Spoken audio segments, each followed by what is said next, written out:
Hi, Joey Lott here, and today I wanted to create a short video to ask the question, what is spiritual enlightenment? And to give you my answer to that. Now, with all things, it's awfully helpful if you're interested in something to have clarity about what it even is, right? So if you're interested in, say, mathematics, it would be awfully helpful to have clarity on what mathematics is, because if you don't have that clarity, how do you know that you're even in the right area, in the right ballpark? You might be totally off base. So having clarity about what the thing is helps you tremendously in having success with whatever that pursuit is. Now, unfortunately, when it comes to spiritual enlightenment, it might be called many other names, awakening, self-realization, whatever you call it, the fact remains that it's been something that has been vaguely and poorly defined for most of us for a long time. And that's been socially acceptable, perhaps because enlightenment was not so popular. It was kind of a rare thing, but there's a shift in consciousness taking place right now on this planet. And if you open your eyes, it's plain as can be, right? We see that there's a shift in consciousness. People are ready to wake up. The world is ready for us to wake up, isn't it? I mean, really, if you look around, it's not hard to see what the effects of living unconsciously are, right? We can see living from fear, living from anxiety, living from separation has some pretty negative effects. And it's time for people to wake up, and we all kind of have a recognition of that. So it's time for us to have clarity on what enlightenment is. Enlightenment, or awakening, used to be something that was considered to be just for special, rare people. Maybe people who we might think of as being a little bit weird, right? Let's tell the truth, because a lot of those people had to go to very extreme lengths in order to awaken. But we've confused the means and the look, the appearance for the reality, right? Because if somebody appears in a particular way, they have a particular appearance, like it's somebody who's in the Himalayas in India, who has long hair and wears particular clothing and has devotees and chants in Sanskrit, then we might think that that is enlightenment. But that, unfortunately, is totally wrong, because you can emulate that, and guess what? You don't get the same experience of awakening, because it's not something that you can arrive at by just emulating something. And we've seen many people try, but it just doesn't work.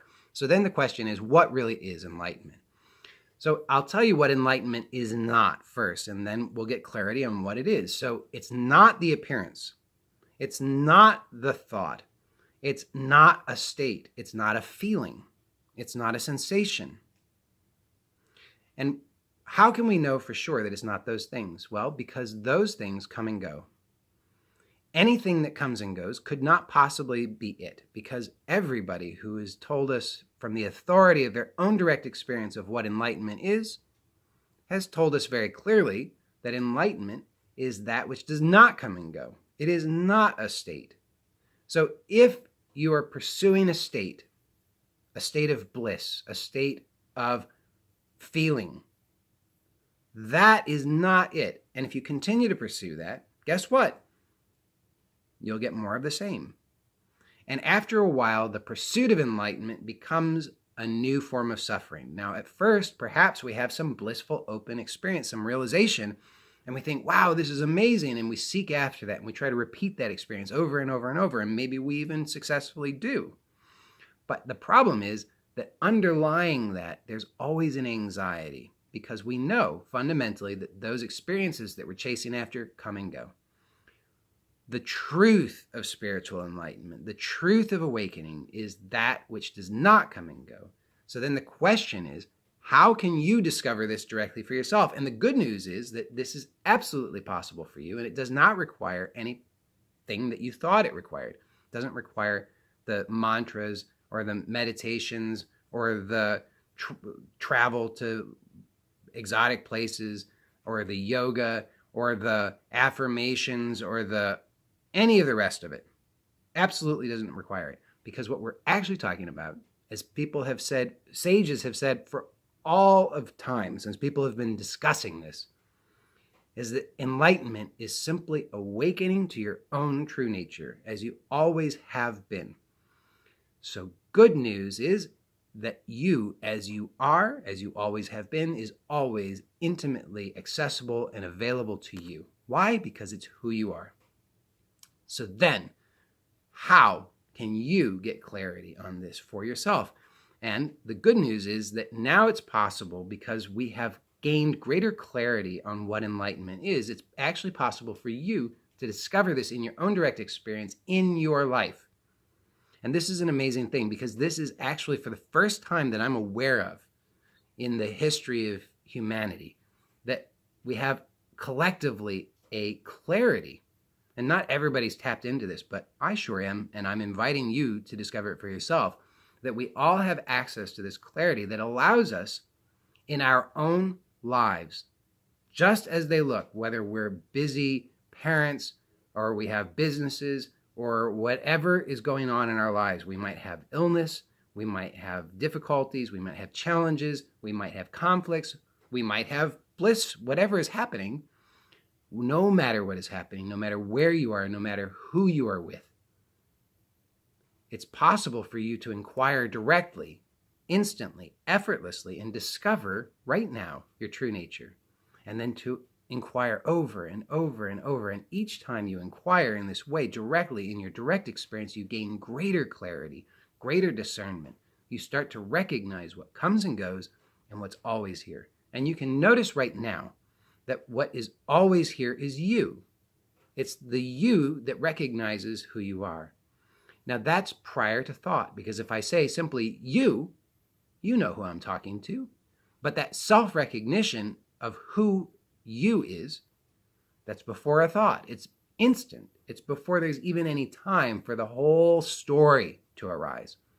The story about your age, your height, your history, your feelings, your traumas, all of that is a story that arises a split second after the self-recognition. And this is totally mundane. This is not something that's just for elevated spiritual people way off in the Himalayas who've meditated cross-legged for 50 years. This is totally available to everybody. Everybody can recognize that they are. So the problem has simply been that we've overlooked it out of ignorance because nobody told us. Nobody knew, or very few people knew. But now more people know, and I know, and I'm telling you, I'm sharing the good news. You can take a look.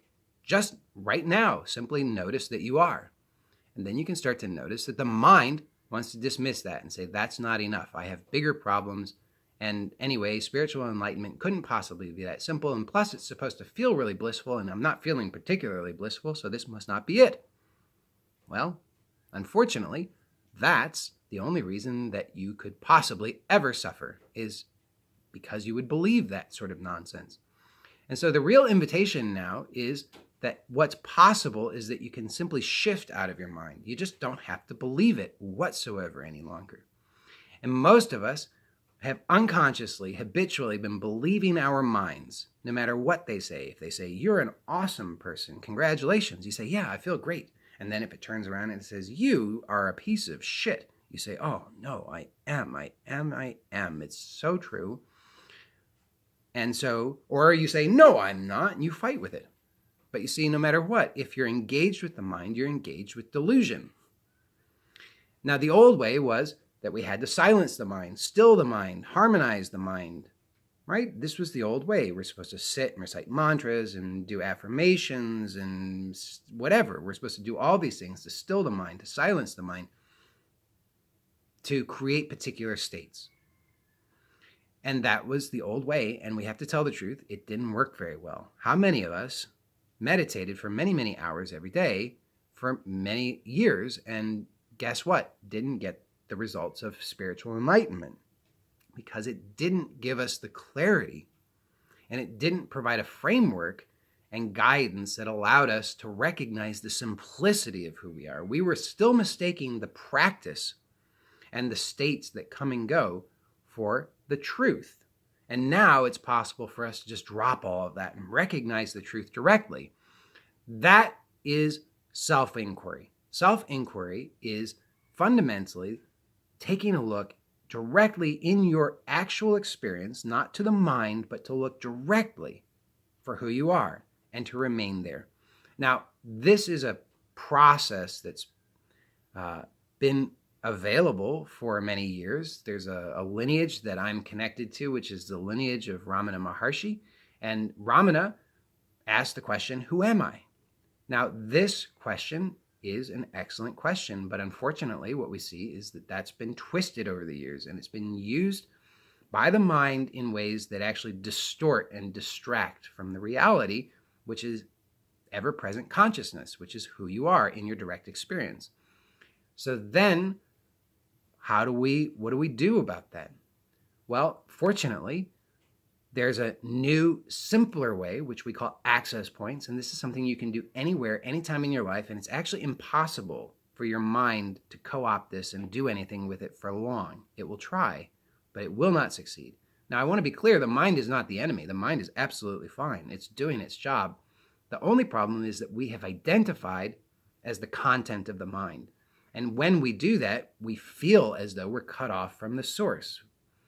So through direct inquiry in the access points process, we have 5 simple access points that allow us to shift instantly, anytime, anywhere, from the mind to simply resting as we are, recognizing effortlessly our true nature as open consciousness, the light of awareness, being, always intimately our true direct experience.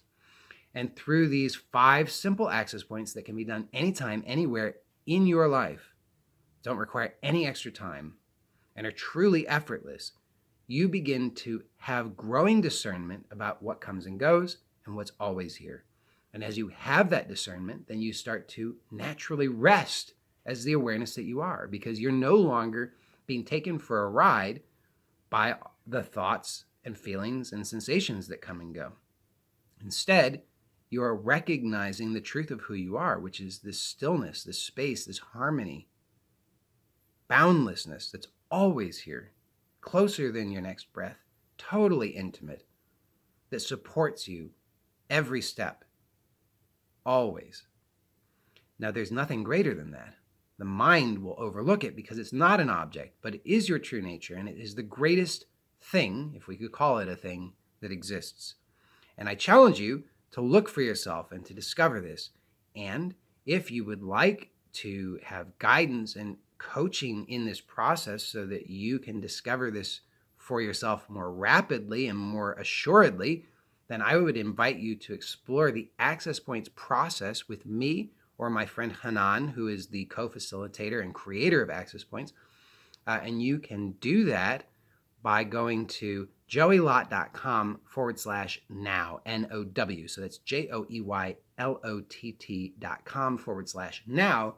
And on that page, it always has the most recent opportunities to work with me. Right now, at the moment, I'm focused exclusively on access points. It's a process that allows you to shift out of your mind and recognize your true nature, to wake up in your life and to live an awake life of freedom, peace, and happiness. Not the happiness that comes and goes, but a deep, abiding happiness that supports you always through all experience, whether you like the experience or don't like the experience, whether it seems challenging or easy. It's possible for you to tap into the truth of who you are, this abiding clarity, and to live from that. Through the Access Points process, we train people how to shift out of their mind in life and access the truth of who they are. This changes lives. This changed my life. This changes the lives of everybody who goes through the process. There's absolutely nothing like this. I've never seen anything like this. The time is now. It's time to wake up. I would love to support you in this. And if you're interested in exploring this further, again, you can go to joeylott.com/now to see the recent or the most current way that you can work together with me. And as I'm recording this, that is to work together with me and Hanan through the Access Points process. We do have an 8-week training, and we support you in an unprecedented way. Every day you get daily support and daily access to both me and Hanan, so that you don't have to wait to get clarification. You can get clarification instantly, and you can begin to apply the process in your life to get results. And what we see is that by week 4, every person who goes through this process by week 4 is able to recognize beyond doubt that they are the absolute stillness and clarity, the boundless aliveness that is always here, that true presence that they recognize themselves to be, that contains all, that everything comes and goes in. And that changes lives. I'd love for it to change your life. joeylott.com/now. See you soon. Bye for now.